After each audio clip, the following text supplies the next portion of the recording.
नमस्कार साथियों, शिक्षा जगत यूट्यूब चैनल में आपका स्वागत है। तो साथियों, आज हम बात कर रहे हैं हिंदी साहित्य की और विशेषकर हिंदी साहित्य का इतिहास। तो हिंदी साहित्य का इतिहास, हिंदी साहित्य का इतिहास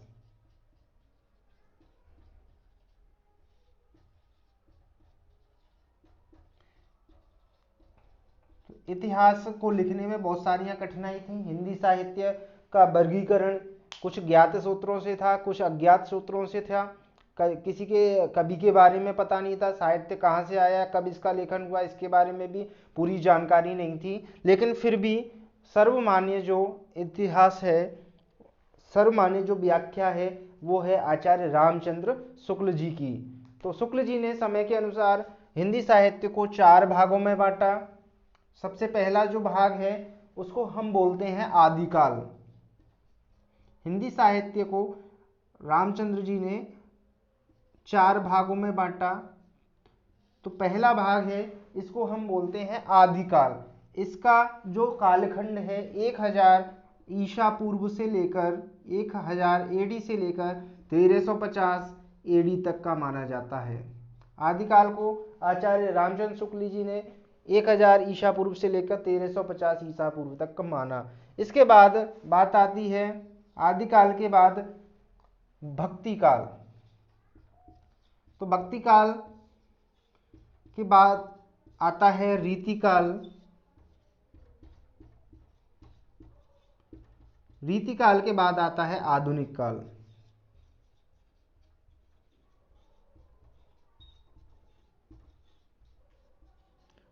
आधुनिक काल।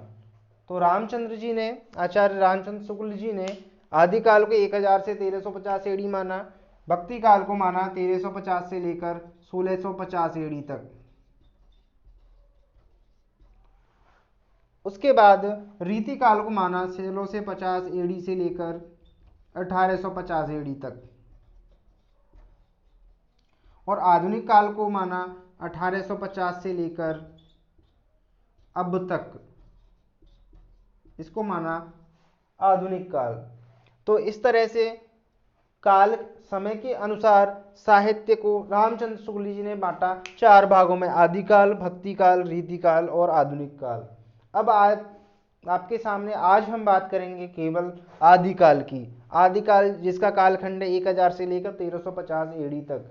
तो आदिकाल को आदिकाल नाम किसने दिया? आदिकाल का नामांकरण, कई वैज्ञानिक आदिकाल को आदिकाल बोलते हैं, कई वीरगाथा काल बोलते हैं, कोई चारण काल बोलता है, कोई बीजक काल बोलता है। तो आज हम बात करेंगे कि आदिकाल को आदिकाल नाम किसने दिया। तो आदिकाल को आदिकाल बोला हजारी प्रसाद द्विवेदी जी ने। आदिकाल को बोला आदिकाल। आदिकाल को किसी ने बोला वीरगाथा काल। ये प्रश्न बहुत इंपॉर्टेंट है क्योंकि कई सारे एग्जामों में ऐसे आता है कि आदिकाल को आदिकाल किसने बोला, आदिकाल को वीरगाथा काल किसने बोला, आदिकाल को चारण काल किसने बोला।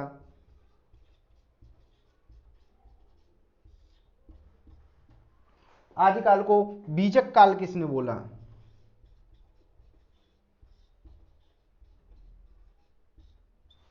इस तरह के प्रश्न आपके एग्जाम में पूछे जाते हैं। आदिकाल को सिद्ध सामंत काल किसने बोला।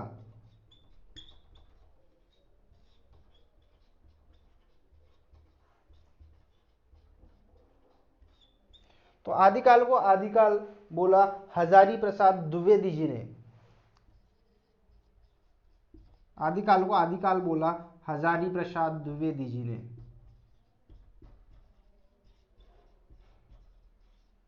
आदिकाल को वीरगाथा काल बोला आचार्य रामचंद्र शुक्ल ने।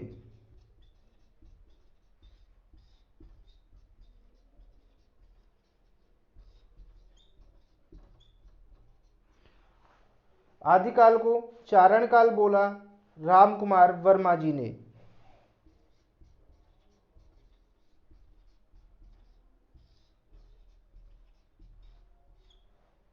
आदिकाल को सिद्ध सामंत काल बोला राहुल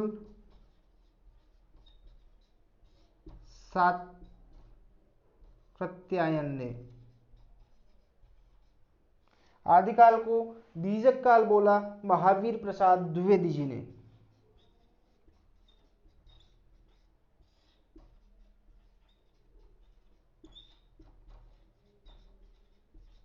तो ये महत्वपूर्ण प्रश्न यहाँ से उठा लिया जाता है कि आदिकाल को आदिकाल बोला हजारी प्रसाद द्विवेदी जी ने, आदिकाल को वीरगाथा काल बोला आचार्य रामचंद्र को शुक्ल जी ने, आदिकाल को चारण काल बोला रामकुमार वर्मा ने, आदिकाल को बीजक काल बोला महावीर प्रसाद द्विवेदी ने, आदिकाल को सिद्ध सामंत काल बोला राहुल सातवाहन ने।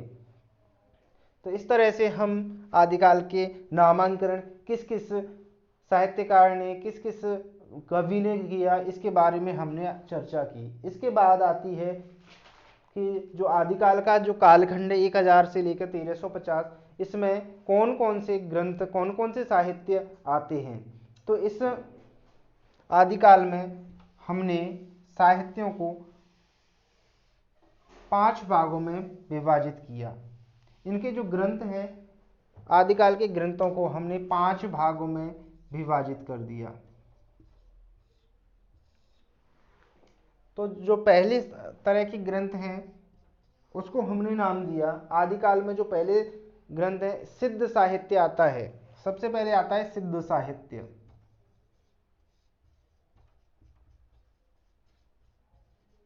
इसके बाद हमने रासो साहित्य,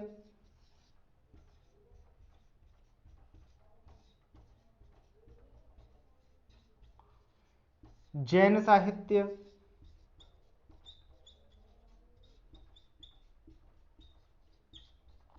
जैन साहित्य, जैन साहित्य के बाद आता है इसमें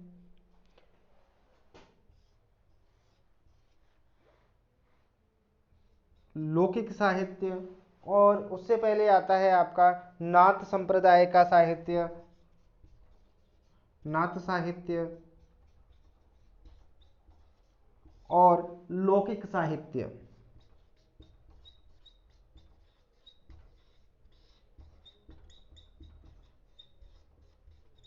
तो जो साहित्य आता है जिसको हमने 5 भागों में विभाजित कर दिया, तो सिद्ध साहित्य, सिद्ध साहित्य में आपके आते हैं बौद्ध धर्म के जितने भी ग्रंथ हैं वो सिद्ध साहित्य में आ जाएंगे। बौद्ध धर्म ग्रंथ ये आपके आ जाएंगे सिद्ध साहित्य में। इसके बाद रासो साहित्य में आएगा आपका राजस्थान के जितने भी रासो हैं, जैसे परिमाल रासो,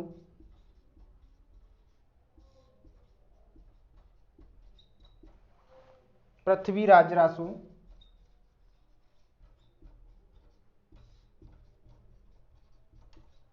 इस तरह से जितने भी रासो हैं वो रासो साहित्य में आएंगे। जैन साहित्य में जैन धर्म के ग्रंथ आएंगे आपके, जैन धर्म ग्रंथ।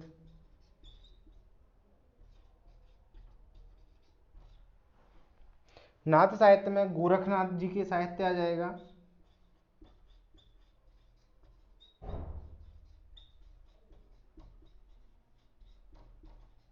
लौकिक साहित्य में आ जाएगा आपका मध्य पूर्व जो भी साहित्य उससे पहले का, मध्यकाल से पहले का जो ग्रंथ हैं वो आपके आ जाएंगे। मध्यकाल से पहले के ग्रंथ लौकिक साहित्य में आ जाएंगे। मध्यकाल से पूर्व ग्रंथ ये आ जाएंगे लौकिक साहित्य में। तो सबसे पहले हमने बात की आदिकाल का कालखंड कौन सा है, आदिकाल को और किस किस नाम से जाना जाता है, किस किस साहित्यकार ने, किस किस कवि ने आदिकाल को क्या क्या नाम दिया। उसके बाद हमने बात की कि आदिकाल में कौन कौन से ग्रंथ आते हैं। ग्रंथ के हिसाब से हमने इसको 5 भागों में बांट दिया। सिद्ध साहित्य, इसमें आते हैं बौद्ध धर्म ग्रंथ। रासो साहित्य, इसमें रासो साहित्य राजस्थान के जितना भी साहित्य है वो आ जाता है। ये वीर गाथा काल के नाम से इसलिए जाना जाता है क्योंकि इसमें वीरों का जो वीरों का तेजस्वी ओजस्वी जितने भी प्रकार के इनके गुण थे, या वीर गाथा काल में जितने भी युद्ध होते थे उसके बारे में कवियों ने जो वर्णन किया है उसके लिए रासो साहित्य आता है। इसके बाद जैन साहित्य, जैन धर्म ग्रंथ जितने भी हैं वो जैन साहित्य में आएंगे। नाथ साहित्य में गोरखनाथ जी के द्वारा जितने भी आपके ग्रंथ लिखे गए, गोरखनाथ जी का जितना भी साहित्य वो नाथ साहित्य में आएगा। लौकिक साहित्य, ये आपके 5 तरह के भागों में हमने बांट दिया। अब बात आती है कि आदिकाल में कौन कौन से कवि हुए। तो मुख्य रूप से आदिकाल के जितने भी कवि हैं उनके बारे में हम जानते हैं।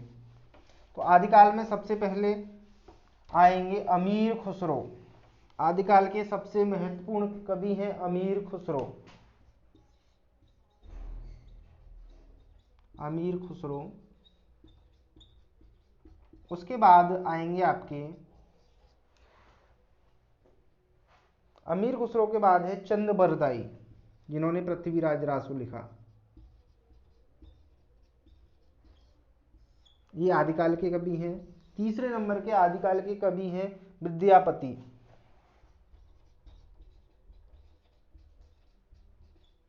इसके बाद आएंगे नरपति नाल,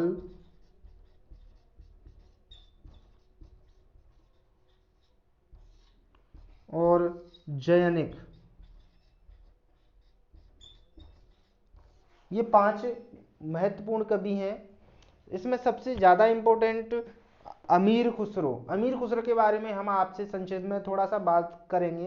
अमीर खुसरो का जो जन्म है जो आपका हुआ पटियाली कासगंज में हुआ। इनका नाम अबुल हसन यमुनुद्दीन था। इनका जीवन की शुरुआत बलबन के समय से हुई। इनके जीवन की शुरुआत हुई बलबन के समय, और प्रमुख दरबारी थे ये अलाउद्दीन खिलजी के। हिंदू मुस्लिम संस्कृति का प्रतिनिधि इन्हें अमीर खुसरो को माना जाता है। इन्होंने तबला, सिगार, गजल, मुकरी का आविष्कार किया।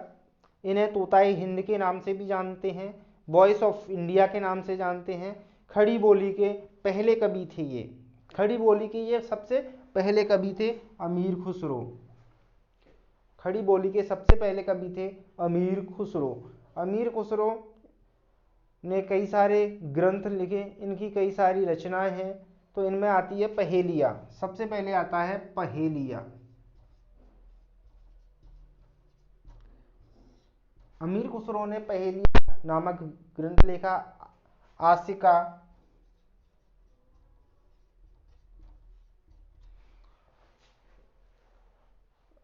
खालिक, खलिक बारी, हालते कन्हैया, हालत ए कन्हैया, हालत ए कन्हैया, खलिक बारी,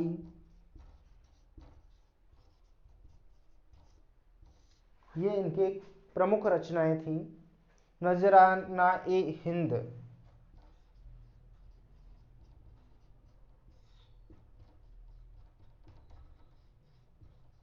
ये इनकी प्रमुख रचनाएं थीं। चंद्र बरदाई, इनके बारे में